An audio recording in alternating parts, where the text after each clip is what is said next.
Rupee.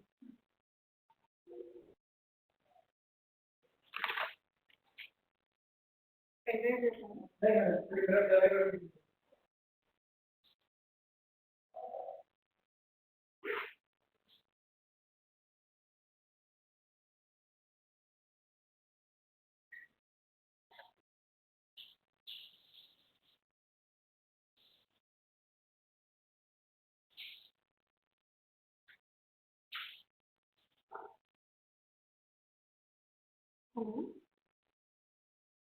can you hear me? Ma'am, could you share last lecture's PPT on the group? I'll share today only, but I need to complete lecture today and then I'll share the complete PPT. Okay? Sure, ma'am. Whatever lectures I have taken, I'm sharing the PPT today. Okay? So you'll get all the PPTs, no problem.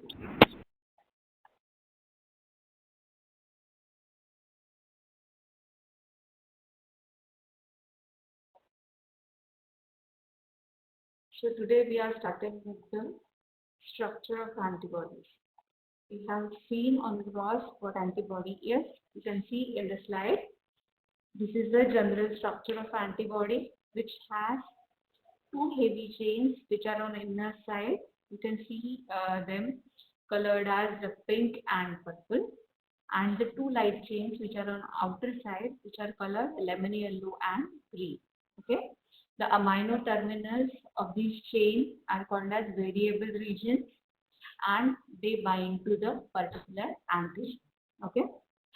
And the carboxy terminal, okay, of heavy chains particularly, they they are called as Fc portion, complement activation. Okay, this portion is responsible for complement system activation, and these two portions, that means variable region and the Fc portion and FAB. F is portion that binds with antibody, and Fc portion, okay, that is responsible for activation of complement. These two regions are joined by the hinge region. Okay, so this is general structure of antibody.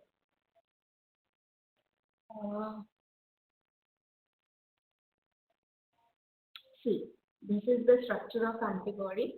As we have known, we have 5 types of antibodies: IgG, IgE, IgD, IgM, and IgA. Okay. So here you can see the general structure, but here over here IgM. Okay, it has immunoglobulin IgG, IgE, IgD. They have one basic unit, but IgM has 5 basic units, which is joined by JPs, or it is called as joining piece. So IgM is a pentamer, okay, and IgA is a dimer, which is joined by J chain or J piece. Okay, so this is the structure of antibody. Now coming to the properties of specifically each and every immunoglobulin. Okay, first and foremost is immunoglobulin G, IgG. Okay, so it is a monomer, and approximate percentage of immunoglobulin in serum is 70%. So the vascular immunoglobulin is IgG. What are the characteristics? It is the main antibody in secondary response, secondary immune response. Okay, so whenever an antigen is presented to our body, firstly there is a synthesis of immunoglobulin, particularly IgM. It is called as primary immune response, and after some time, if the same antigen is presented to our body, at that time whatever we get is a secondary immune response. Okay, so IgG is the main antibody of secondary immune response. Then what is the peculiarity? It is the only immunoglobulin which can cross the placenta, and it is the only maternal antibody which protects the fetus. Okay, this is peculiarity of IgG, that it can cross the placenta. Okay, and what are the functions of IgG? It neutralizes the bacterial toxins and viruses. it opsonizes the bacteria and making them easier to phagocyte. Okay, IgG acts as a opsonizing agent and make macrophages or the killer cells easily phagocytose the bacteria. Then it activates the complements which enhance the bacterial killing. Okay, so these are the functions of IgG. Remember one thing, the individual immunoglobulin can be asked as a short note, or n number of MCQs can be asked on this immunoglobulin, particularly according to their characteristics, function, and the you can also be asked about the actual compartment of function. Okay, IgG is a vascular immunoglobulin. Okay, now coming to the second immunoglobulin, that is IgA. Okay, it exerts as a dimer. We have seen this. Okay, so approximately 20% IgA is present in the serum. Okay, so this is called as secretory immunoglobulin. Okay, it is a major component of colostrum. Again, as it is a secretory immunoglobulin, it is present in saliva, tears, respiratory and intestinal and genital secretions. Okay. Now coming to the functions of IgA. As it is a secretory and immunoglobulin, it protects the mucosal surfaces of the body. Okay. It prevents the attachment of bacteria and viruses to the mucous membrane and helps to protect the mucous surfaces from antigenic attack. Okay. Again, it prevents the access of foreign substances to the circulation. Then third one is IgM. Okay, it is a pentamer. We have seen that. So it is approximately 8 to 10%, and it is a main antibody in primary response. Okay, it activates the complement, promotes the phagocytosis, and causes the lysis of antigenic cells. So IgM is extravascular antibody, whereas IgG is vascular antibody. You have to remember this. This can be asked as an MCQ. Okay.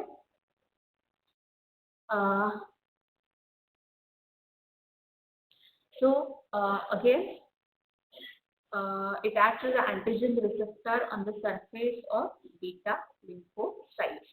Now coming to IgD. Okay, it is a monomer. Less than 1% of IgD is present in serum. It is a labile molecule, and it acts as a receptor on the lymphocytes. Okay, and certain functions are there of IgD. Then coming to IgE. Okay, it binds to mast cells and basophils and leads to the rupture of cell membrane, degranulation, and release of histamine. So IgE is basically related with the allergies. Okay, so it binds with mast cells, basophils, and it causes degranulation of these tissues and leading to the allergic response. The functions: it is an allergic and antiparasitic. It mediates the immediate hypersensitivity by causing release of histamine from the mast cells and basophils upon exposure to antigen. Defends against the worm infection by causing release of enzymes from eosinophils. So this IgE basically is responsible for allergic reactions or allergic response. Okay, the main host defends against the parasites like helminths, protection in the disease of schistosomiasis. Okay, so you have to remember all the functions of this immunoglobulins: IgG, IgA, IgM, IgD, and IgE. Here is the structure. You can see over here, IgM is a pentamer, IgA is a dimer, and rest of the immunoglobulins are monomers. Out of that, IgG is a vascular, while IgM is extravascular immunoglobulin. Okay. Now, coming to the mechanism of action of antibodies. Okay. Antibodies act mainly in two ways, either a direct action on an invader or antigen or a foreign, foreign substance or bacteria or parasite, whatever it is. And indirect action is by the activation of complement system.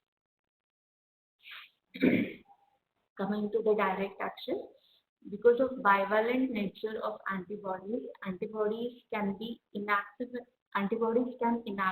the invading agent in one of the several ways by binding of antigen by antigen binding region. As we have seen, the variable region amino terminal of immunoglobulin can bind with antibody, and that region is called as FAB. Okay, and binding with that particular region, antibodies can act directly. So these are the reactions, or these are the methods by which direct action of antibodies takes place. Okay, first one is agglutination, in which multiple large particles with the antigen on their surfaces, such as bacteria, dead cells, are bound by cross-linking together into a clump. So agglutination takes place when antigen reacts with antibody and there is a formation of clump. Okay. Then second way of interaction or reaction is precipitation, in which the molecular complex of soluble antigen and antibody becomes so large that it is rendered insoluble and it precipitates. So when antigen is present, it is a soluble, but when antigen-antibody complex is formed, it becomes so large that it is insoluble and it precipitates down. Okay. So the first is agglutination, second one is precipitation. Okay. Now third one is neutralization. This neutralization is done by blocking the attachment of virus or bacterial toxins to the membrane receptors by covering the toxic sites of antigenic agents by the antibodies. Okay. So the toxic sites are blocked by binding of antibodies and the toxin is neutralized. Then the fourth way of interaction is lysis, in which some potent antibodies are occasionally capable of direct attacking the membranes of cellular antigen, and thereby they cause the rupture of agent and leading to the lysis of the cell. Okay. Then second type of action is indirect reaction or indirect action. Most of the protection comes through the indirect action by activating the complement system. Okay, the activation of complement system is initiated by binding of one of the complement molecules to the Fc portion of antibody. We will go again to the structure of antibody. Yes. So this purple colored structure or purple colored portion of heavy chain, it is called as Fc portion, that binds with complement. Here it is written that complement activation. Okay, and the upper part antigen binding, the amino terminals of two heavy and two light chains. These are antigen binding sites, and the latter portion is called as complement binding portion. Okay, FC. So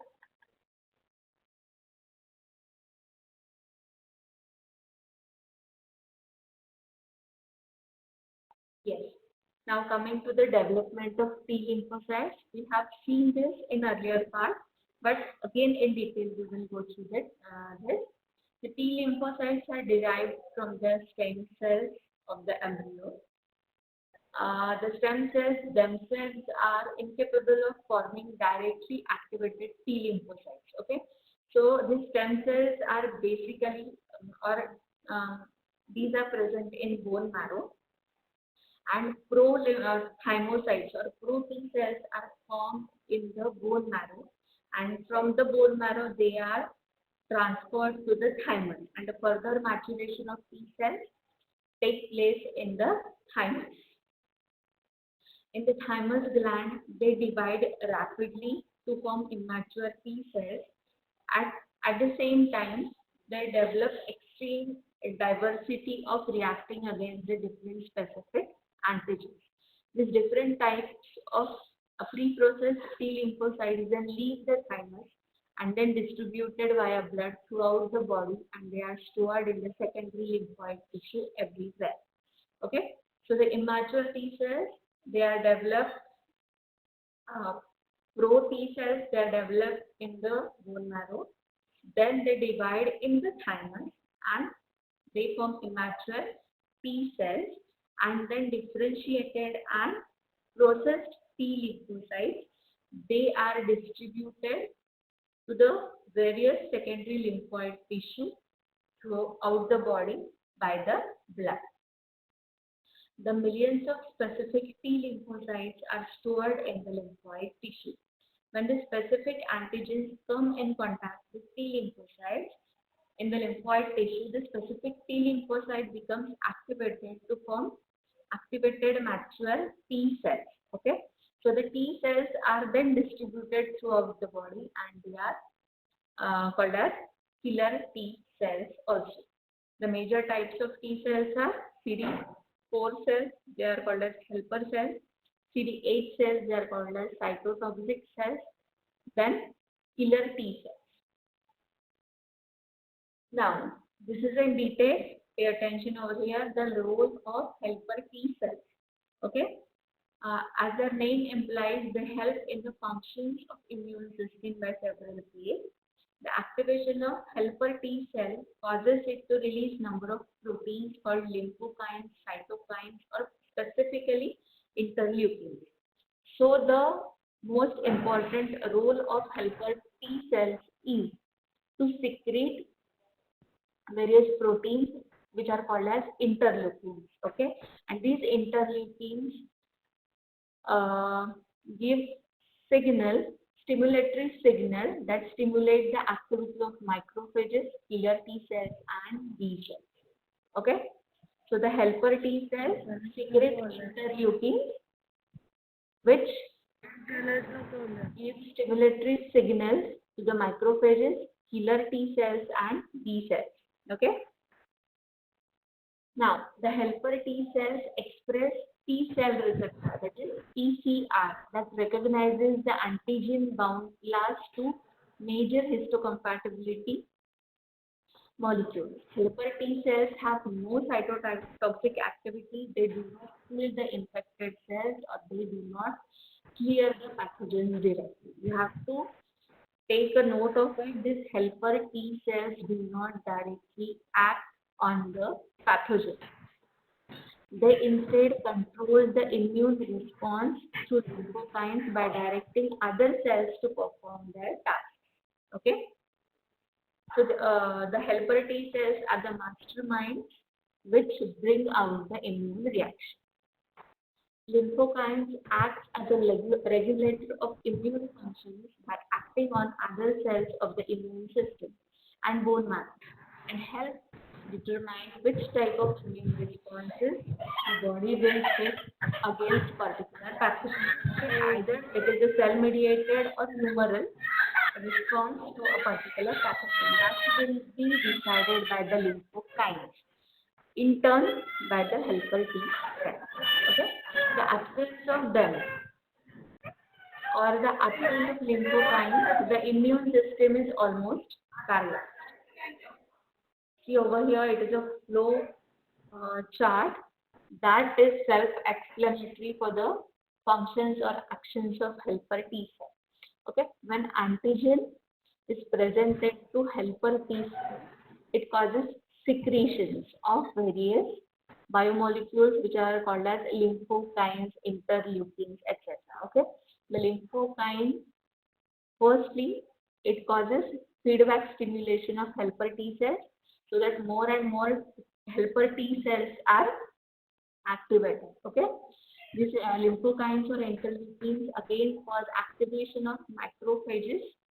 They cause stimulation and proliferation, differentiation of B cells, so that B cells are converted to plasma cells, and these plasma cells then form antibodies. Okay. Then these lymphokines also stimulate the cytotoxic cells and they also stimulate the suppressor cells. So these are the roles of helper T cells. They do not directly act on a pathogen or toxin or bacteria or anything, but they are the man behind the curtain that brings out the total immunological reaction. Okay. Now coming to the role of cytotoxic T cells, or they are also called as killer cells or CD8 cells. Okay. These are called killer cells because these cells are capable of killing directly certain tumor cells, virus infected cells, and sometimes parasites and even body's own cells. Cytotoxic T cells directly attack the cells carrying the certain foreign or abnormal molecules on their surface. Cytotoxic T cells recognize small fragments of this viral proteins carried on the surface of infected cell by body's own class 1 major histocompatibility complex protein molecules. The protein of the infecting virus processed into the fragments and they combine with class 1 MHC protein and brought to the surface of infected cells, and these complexes are recognized by natural killer cells and they attack on the particularly infected cells.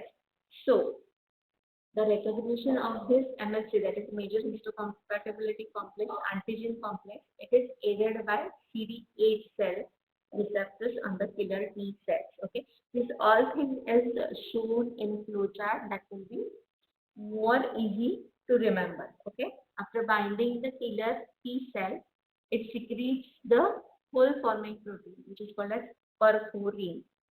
Okay, perforin make hole in the plasma membrane of attacked cell through which excess fluid from interstitial space flows into the attacked cell and it causes the lysis of cell. The killer T cells activation is tightly controlled and requires the activation signals provided by helper T cells. Again here, helper T cells are the key cells which activate the killer T cells. See over here. Here is the flowchart. Okay, this is the cell infected with virus. The viral protein inside the host cell, it undergoes multiplication and this viral protein is processed into various pieces inside the host cells. The viral protein fragment, then it is taken up by major histocompatibility complex 1 and it is represented on the cell as a receptor. Okay, that is recognized by the killer T cells. It has a T cell receptor and CD8 protein. So the binding of this MHC1 major histocompatibility complex 1 along with the viral protein and the killer T cell causes death of infected cell.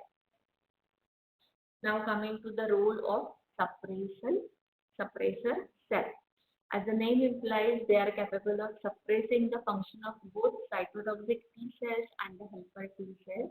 They prevent the excessive immune reaction that may cause damage to the body's own tissue. Okay. Now coming to immunological memory. Okay. When B cells and T cells are activated and begin to reproduce duplicate cells, some of their offsprings will become long-lived memory cells. During the cell cycle, they enter the G0 phase and live there as a memory cell. Throughout the lifetime of animal, these memory cells will remember each specific antigen encountered by them and can mount a strong response if a pathogen is detected again.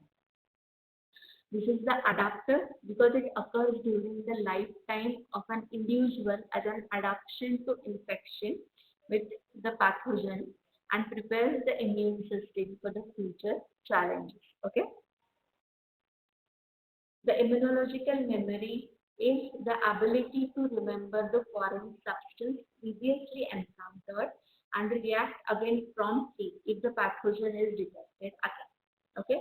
There are two types of immunological memory: passive short-term memory and active long-term memory. Passive short-term memory, the antibodies from outside the person's body. Okay, so the passive memory is usually short-term, lasting from few days up to several months. Several layers of passive protections are provided by the mother. So the antibodies from mother to the fetus, it is the example of passive short-term memory. During the pregnancy, antibody IgG, we have seen this IgG can cross the placenta. It is transported from mother to baby directly across the placenta. So human babies have high levels of antibodies even at the birth. Okay. With the same range of antigen specificities as their mother. The breast milk also contains the antibodies which are transferred to the gut of infant and protect against the bacterial infection.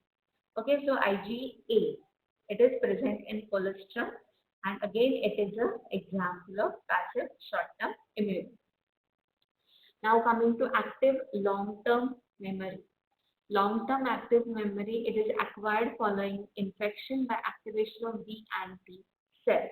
When a clone of T lymphocyte is activated by an antigen, many of the newly formed lymphocytes are preserved in the lymphoid tissue to become the additional T lymphocytes of that of specific clone, which are called as memory cells.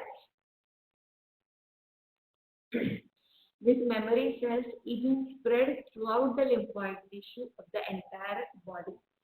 On the subsequent exposure to the same antigen anywhere in the body, the release of activated T cell occurs far more rapidly and much more powerfully than the first exposure. Okay, so this is secondary immune response. A few of activated B lymphocytes do not go on to form plasma cells, but instead they form some new B lymphocytes similar to those of the original clone. These new lymphocytes are added to the original lymphocytes of the same clone. They also circulate throughout the body to all lymphoid tissue. However, they remain dormant until activated once again by new quantity of the same antigen. And these lymphocytes are called as memory cells. Okay, the subsequent exposure to the same antigen will cause a much rapid and much more potent antibody response in the second time. Okay. So now coming to the vaccine. Okay. The host organism needs time, often days, to mount an immune response against a new antigen.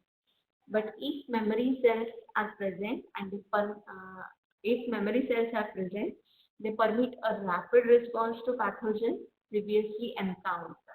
Okay, and this rapid response is more powerful and the immune response is far more potent.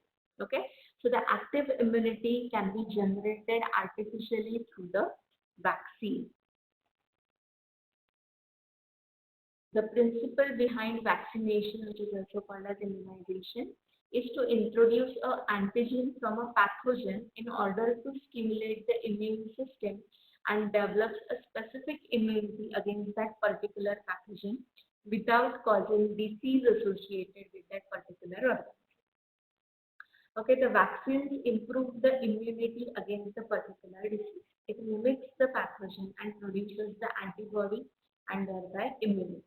Okay, it is just a sensitization of immune system to a particular pathogen, but without causing any disease. Vaccination provides adaptive immunity to resist the attack of specific infective antigen in future. Okay, the basic requirements for any vaccine are there should be safety.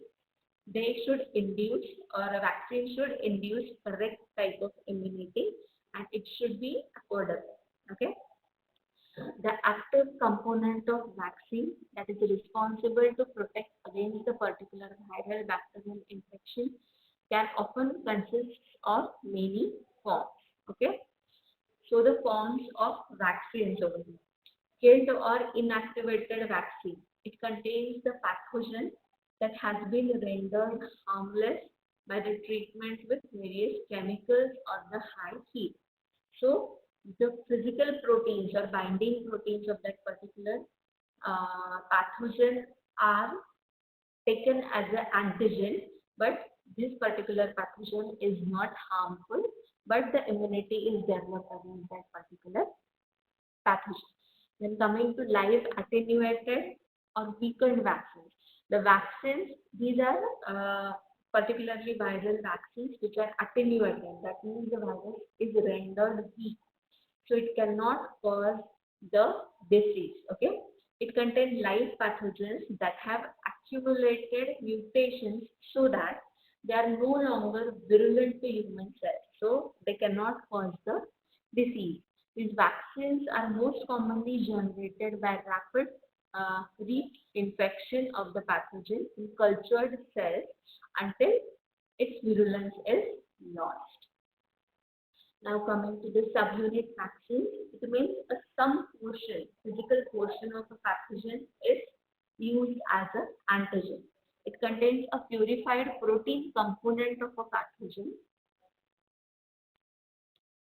It can be either isolated from infected material such as blood from chronically infected patients or generated by recombinant technology methods. Okay. Then toxoid vaccine. Some of the pathogens secrete toxins. Okay. So toxin produced by certain bacteria, example tetanus and diphtheria, they are used against the pathogens that employ extracellular toxins to cause disease. This vaccine contains a form of a toxin that has been inactivated by treatment with chemicals and heat. Okay. So the toxin is used, but it is, you can say, cannot damage the human system. These are the examples. Live attenuated vaccine, and this is prevented by this live attenuated vaccine: polio, MMR, yellow fever, tuberculosis, and hepatitis A. Killed intact organisms vaccines: polio, rabies, influenza, hepatitis A, pertussis, typhoid, cholera, Q2. Subcellular fragments, capsular polysaccharides, meningitis. Then toxin-based tetanus, cholera, and diphtheria. Then recombinant DNA-based vaccine, hepatitis B, rabies, influenza, streptococcal pneumonia. So that is all about vaccine. So you should be able to say what vaccine is, how it works, and what are the basic requirements for the vaccine, and what are the types of vaccine. Okay. Now coming to the various immunochemical techniques which are used in the laboratory for the diagnosis. Okay. This is a vast chapter. I have just covered the, I think, 3 of the techniques. These are mentioned or briefed over here, but you need to go through the books to have details of it. If you have any queries, you can ask me. Okay. So the first and foremost technique is radioimmunoassay, RIA. It is based on the principles of radioactivity of isotopes and immunological reactions of antigen and antibody. There is competition between the unlabeled antigen in the sample or standard and radio-labeled analyte or antigen for the limited number of binding sites of the specific antibody. Okay, so this RIA is used for hormonal assays, drug assays, monitoring of drugs, the level of drugs that should be monitored. For example, in the patient of depression, we have to regulate the level of lithium in that. Okay, so the various drugs of abuse, then various vitamins, serum proteins, and this RNA is again used for the detection of tumor markers. All these analytes are present in very minute quantities, either nanogram, picogram, etc. Then the second immunological technique is ELISA. It is called as enzyme-linked immunosorbent assay. There is a formation of antigen-antibody complex which is identified by the linking of antibodies to an enzyme. In addition to that, a chromatogenic substrate is added that will develop a color. Okay. So ELISA is direct ELISA, indirect ELISA, and sandwich ELISA. Indirect ELISA, antigen detection is there. In indirect ELISA, antibody detection is there. In sandwich ELISA, it utilizes the capture antibodies, then detects the antigen, and a radiolabeled antibody is there. Okay. In detail, we need to go through the books. This ELISA is utilized for the detection of past and present infections. Then coming to the new technique that is called as hybridoma. Okay. Hybridoma is it is based on the monoclonal antibody selection. So on the left side of the diagram over here, three types of epitopes. The antigen, which contains the three different epitopes, when injected, animal produces three different types of antibodies. Okay, so the same antigen is there, but the antigen has three different epitopes, and the body gives antibodies to three different epitopes. It is called as polyclonal antibody. Okay. On the right side of the figure, this is the hybridoma technique. A particular antibody which is to be, which is needed or which we want to get is selected, and the particular antibody only is secreted. It is called as monoclonal antibody production. Okay. So this is the experiment for hybridoma. In that we have two mice, out of which one has spleen cells which are HGPRTS positive. This is the HAT, it is the medium. This mice has resistant spleen cells. That particular HAT resistant IgG secretion is then IgG secretion is positive and proliferation is negative. The principle of production of monoclonal antibodies by a hybridoma technique: immune spleen cells and the myeloma cells are fused. So on the right side of this figure, this rat has a myeloma and the body contains myeloma cells, and on the left side you can see the mice which has a immune spleen cells. Okay. So these cells are incubated in HAT medium. Unfused lymphocytes will die as they do not have the proliferation capacity. Unfused myeloma cells which lack HGPRTase gene, so the alternative pathway for DNA synthesis is not available, they will also die. The main pathway of DNA synthesis is blocked because of the presence of amitriptyline, which is present in HAT medium.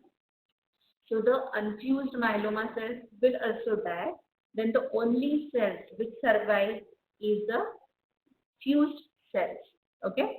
So by these techniques, we can have the cells which can produce the monoclonal antibodies. Okay. So we have three techniques. So we have radioimmunoassay, ELISA, and hybridoma technique. Okay. Now coming to the disorders of human immunity. The failure of host defense that may lead to immunodeficiency. That means the immunity is somewhat deficient. Whatever is required, there is something short. Then second one is autoimmunity. Autoimmunity means cells, antigens are detected as a foreign antigens, and our own immune system acts or fights with our own antigens. The diseases are called as autoimmune diseases.